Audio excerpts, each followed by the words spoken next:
like a thing That's like a workout. Just like a crazy. oh, okay. I'm picking up what you're putting down. No, well, why? They don't need my caption. If they want captions, they can turn captions on. I don't need to see my own captions. Why not? Erase this. I like this small class. Give me great vibes. My vibes are only having Sit right you, Seth. Seth, catch. Seth, catch.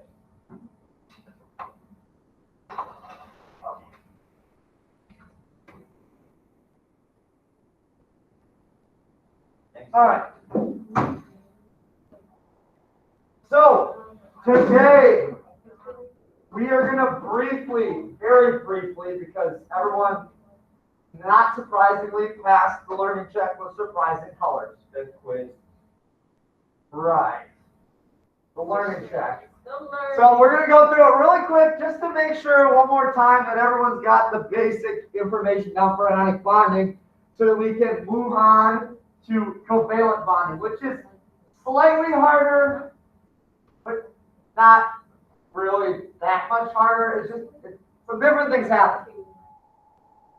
So overall, average was an 8.79 out of 10. And that's mainly because there were a few people that just chose not to listen to my instructions yesterday and didn't make corrections, and they just submitted or were done with it because either they were really confused, just didn't listen, or they're just being lazy. Or all three. Or all three. It could be a combination of the three. But the mass majority, like 60 people, got 10s, like 15 got 9s, and so on. So there's no reason you should have gotten anything less than a 10. But if you did, then you just didn't correct something. But they are in the grade book. I put them in this morning. It's not going to change your grade too much because it is a formative. Our next summative will come after the holiday break, just before the end of the semester. We don't even need to worry about it until then. Good. But we will not have a final in this class for semester 1. We will not or will? Sounds good to me. We will not. They gave us the option. I'm not doing one this year for first semester. Is Paula? I'm the only one that's teaching physical science this spring. Oh, you are. Miss Pollock only teaches physical science in the fall because I teach ecology. Does that mean we're going to have a lot of bigger classes? There's going to be 5 sections instead of 6. So right now there's 4 sections, so 4 classes of physical science that have me. There's 2 that have Miss Pollock. So they might be slightly larger. If they do a good enough job, it'll be pretty much the same. But we'll see what happens. So ionic compound, what does it happen between metals and nonmetals? Metals on the left, nonmetals on the right. Metals give electrons, nonmetals take them. Wonderful. 102 people got that one right. Which of the following elements are a metal? If you had your periodic table or a periodic table, if you had your own, you would color this, would be really easy because you would see on there fluorine, nitrogen, and sulfur are not a metal. They're all on the non-metal side. Magnesium, 102 people got that one right. Anions. Basically, if you were to write a short answer for this one, what I was looking for, negatively charged, steals electrons, non-metal. In this case, being a multiple choice, negatively charged, steals electrons. Cation, a positively charged ion that gives away electrons. It doesn't want them. Gets rid of them. Because of that, it becomes positively charged because it's getting rid of a lot of negative charges. Words, sounds, noises, can't speak right now. No, I can't. Sometimes my brain gets ahead of myself and I can't speak. So I gotta take lots. Ionic formula. This one and the next one were the hardest 2 on the whole thing because you actually have to think about overall charge to balance, but it's pretty basic math. Lithium and bromine. Lithium is in column 1 or group 1 of the periodic table, meaning it has a +1 charge. Bromine is in group 17, which has a -1 charge. If you use your notes, the slides that we were going through, there was a periodic table that showed those charges on top of the column, so you could use that to figure this out. Because lithium is +1, bromine is -1, if you add those together, you equal 0, so you only need one of each, so you get LiBr, and that would be your formula for lithium bromide. Calcium chloride is the harder of the two. Calcium is in group 2, so it has a +2 charge. And chlorine is in group 17, so it has a -1 charge. +2 minus 1 is 1. That's not equal to 0, so it's not balanced. So we have to add another -1, another chlorine to get -2 to cancel out +2 to make us at 0. So we end up with CaCl2. And that would be your correct formula for that one. This one and the next one, as long as you can read and have a periodic table, you should be able to figure this out. Potassium, K, chlorine, Cl. Wonderful. You've got two options then, potassium chlorine, potassium chloride. You got to remember we're naming these. We have to change the ending to IVE. So potassium chloride would be the correct response. Potassium chlorine is almost correct. Chlorine potassium is wrong, and chlorine potasside is wrong. AlF3, aluminum, Al, F, fluorine, aluminum fluorine. Have to change the ending to IDE to get aluminum fluoride, and that would be correct. And as far as the last one goes, ionic bonds, basically, and every one of you talked to me. If you didn't, then you might have lost a point or two. Ionic bonds takes between anions and cations. Anions steal electrons, cations take electrons. Anions are nonmetals, cations are metals, and it bonds because opposite charges attract. And if you said something about being positively charged and negatively charged anions, you got your point. Basically, everybody said something similar to that. Some people took like one sentence to say it. Some people took like 5 sentences to get there. But in the end, people did fairly well for good reason. As far as today goes, now we're going to do a shift. Ionic bonding takes place when we have electrons being stolen or taken. They're kind of the jerks in the chemistry world. Stealing is bad. Taking is bad. Now we're going to jump to covalent bonds. These are the angel children. These are the people that make all the right decisions. They're like the dogs of the world. The dogs of chemistry. Or dogs of Dogs atoms. never make the right decision. Huh? Dogs never make. Are you a cat person? No, I'm a dog person, but my dogs are little brats. That's just because your dogs are dumb. How young or old are your dogs? Pretty young. Okay, so it's a training thing then. But it just takes time. That's true. It just takes It's your fault. How wonderful. Did Did you come home to that? That's what you want. Wait, what happened? Oh. My dog likes to eat his own poop, like any dog, but Like any he'll dog. grab it. Who? What dog likes to eat their own poop except for yours? My dog Dogs eat poop. They The dogs eat human poop, but they don't eat their poop. So he eats poop. So what happens is he'll grab it in the yard. If I forget to pick it up, he'll grab it. And then he proceeds to run away from me because he has something he's not supposed to have. So he'll run circles around me and then he'll stop. And then as soon as I start walking towards him, he'll take off running again and That's start what running, my dog does. running circles about me. So a couple weeks ago, I finally lost my temper with him. And when I caught him, it wasn't good. I put the fear of God in that dog that day. He still does it. 3 weeks down the road, he still does it. But now what I've kind of done, rather than play his game, I just walk inside and lock the door. And then I give him a minute to settle down. And then I grab a treat bag and I shake it. And then he drops the poop and he runs inside. You don't give him a treat, do you? If he drops the poop and runs inside, I do. Okay. Because that's the behavior I want. That's He drops the poop and he ran inside. So now it's kind of getting to the point where if I'm not outside, he runs to the door. Just kind of nice. Good story. Anyway, I love talking about that. my dog is funny. My dog eats cat puke. And And we have 4 cats, so I mean there's plenty of that. so now we're going to talk about covalent bonds, which are like the dogs of the chemistry world. They do things with electrons that are much kinder. What is that magic thing? Like if there was a rainbow that were to pop above you when you did this. What is that magic thing that you do in elements that they preach in elementary school you should do for the rest of your life, even though it's against your nature to do it?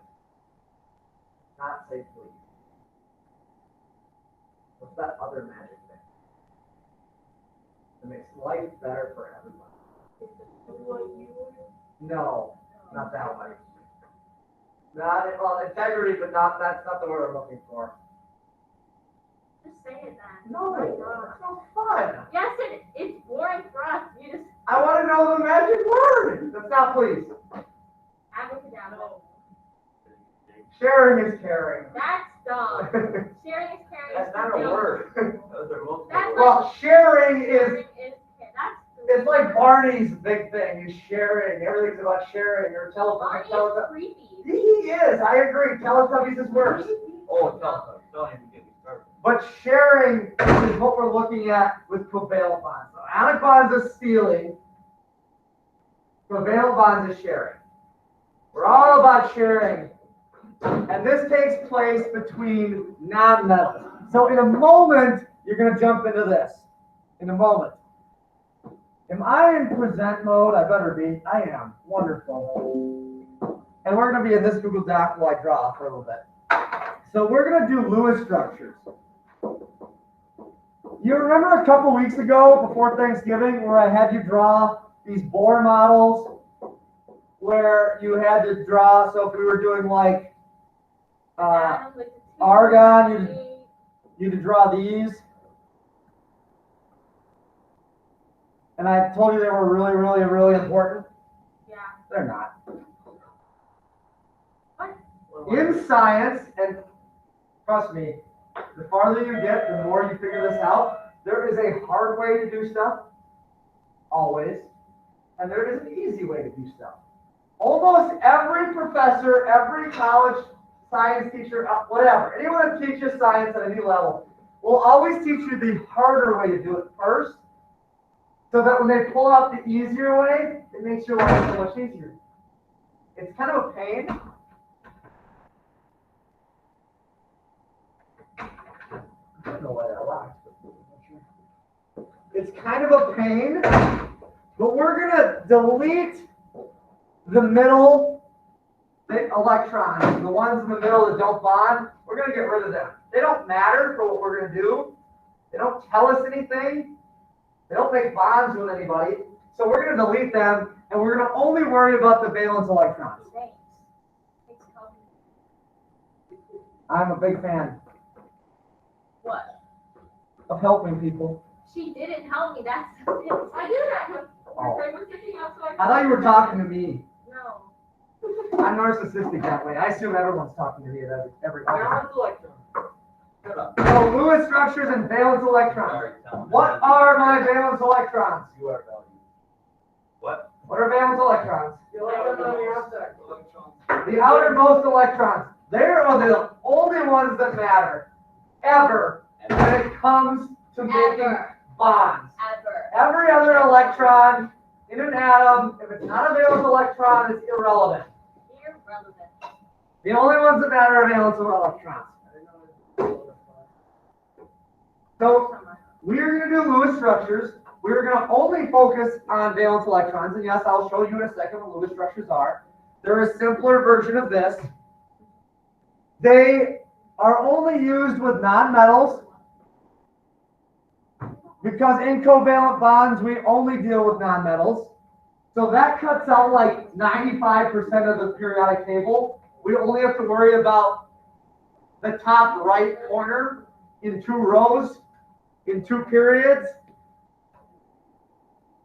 And then we need to figure out what the symbol is for the element.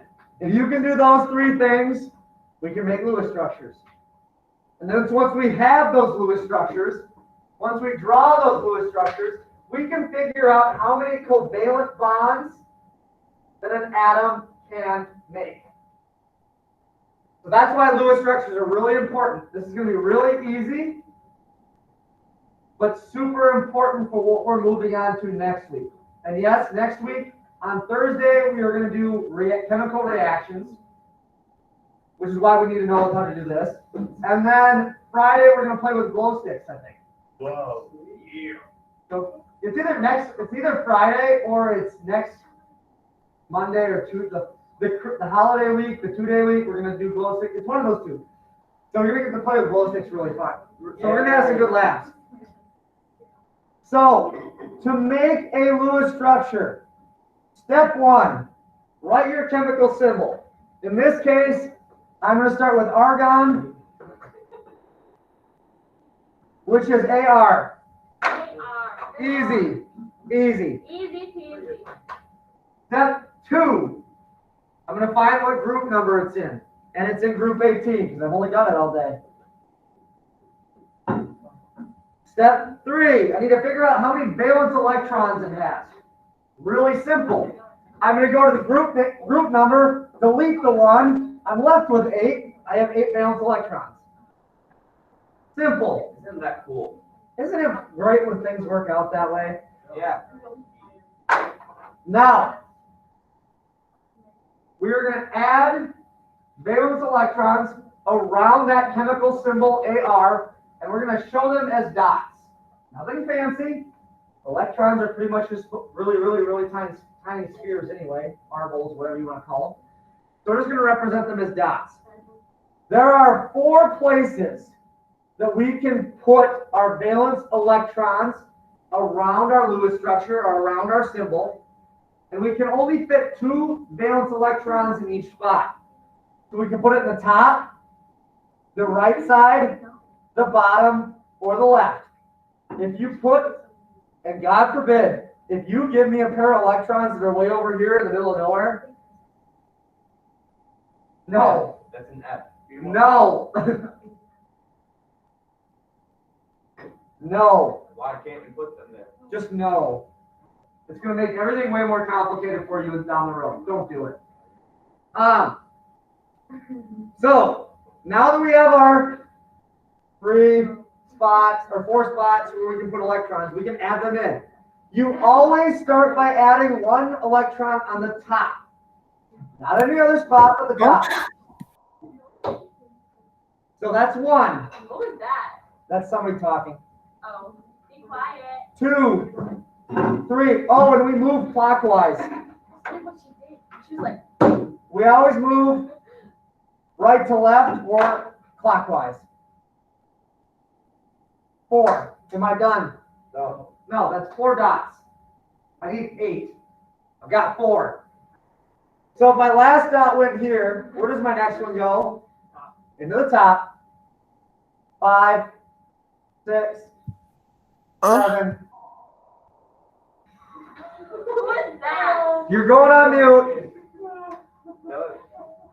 That's probably Jake. That's Yeah. great. If you're at home and you have questions, I just muted you, so you're gonna have to wait until I'm done with this because somebody's being rude and awkward. Yeah, not being rude. And the great thing is this is being recorded, so that's awesome.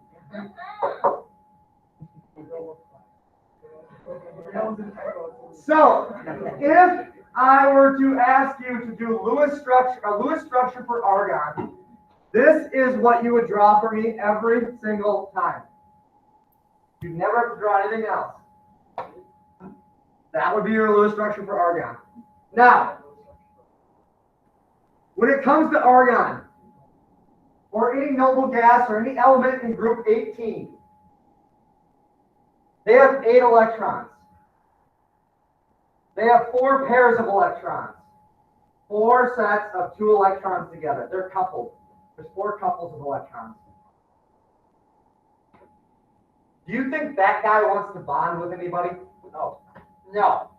There's no room. There's literally no room for it to make a bond with anybody. So when I have you do a group 18, that's it. These guys are loners. They don't bond with anybody. Now, if we do one that's a little bit more interested in getting another couple, joining in a couple with somebody else. Let's say, let's go fluorine. F, fluorine. Chemical symbol for fluorine, F. F is in group, not 18, but 17. I'm going to delete the 1. It doesn't matter. 7 is the only one that does. I have 7 valence electrons. So I need to add 7 dots. I always start at the top.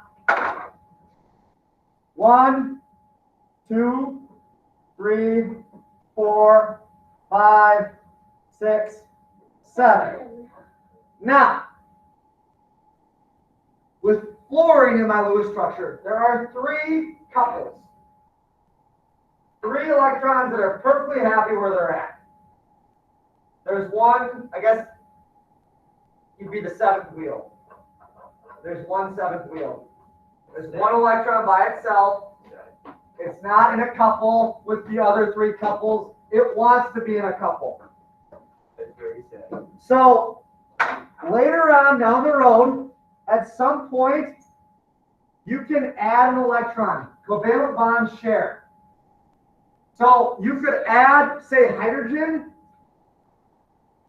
This is the Lewis structure for hydrogen. I could take this and I could share that electron with fluorine. And you know what? This electron of fluorine will share with hydrogen. We're not there yet. But that's where we're going. Today, the rest of class, what you're going to do, week 14, Friday, Lewis dot structures. You each have your Google drawing here that you can use. If you want to do this on paper, that is fine. If you want to do this in a Google Doc, that is fine. If you don't like Google drawings, great. You don't have to do it in this. But right now, I just want you to focus on 1 through 5. Do not worry about 6, 7, 8, or 9 unless you're feeling really brave and want to try to make hydrogen bond with oxygen or oxygen bond to oxygen. But if you're not there yet or you're not feeling comfortable after doing 1 through 5, don't move to 6 through 9 yet. We're going to do that on Tuesday. So 1 through 5 right now. Lewis structures. Draw them for me. If you need a periodic table because you lost yours, I have some up here. Otherwise, you can just open one up online and it'll work just fine too.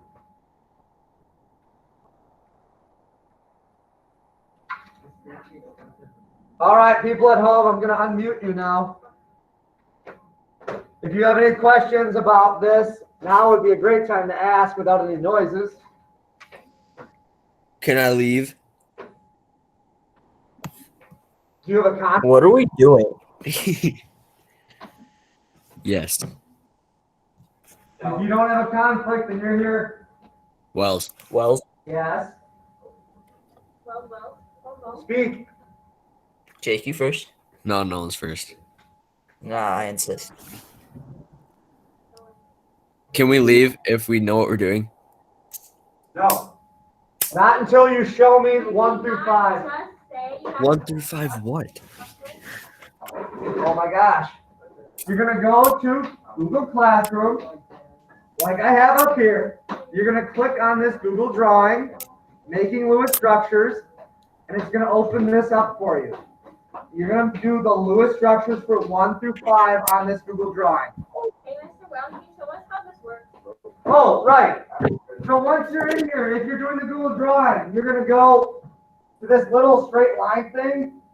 You're gonna go down, you're gonna hit scribble. Scribble. Now you will have the ability to, on this it doesn't work, but on yours, you can use a touch screen, you can draw dots with your finger. If you have a stylus, this works really well with a stylus. If you use your finger, that works too.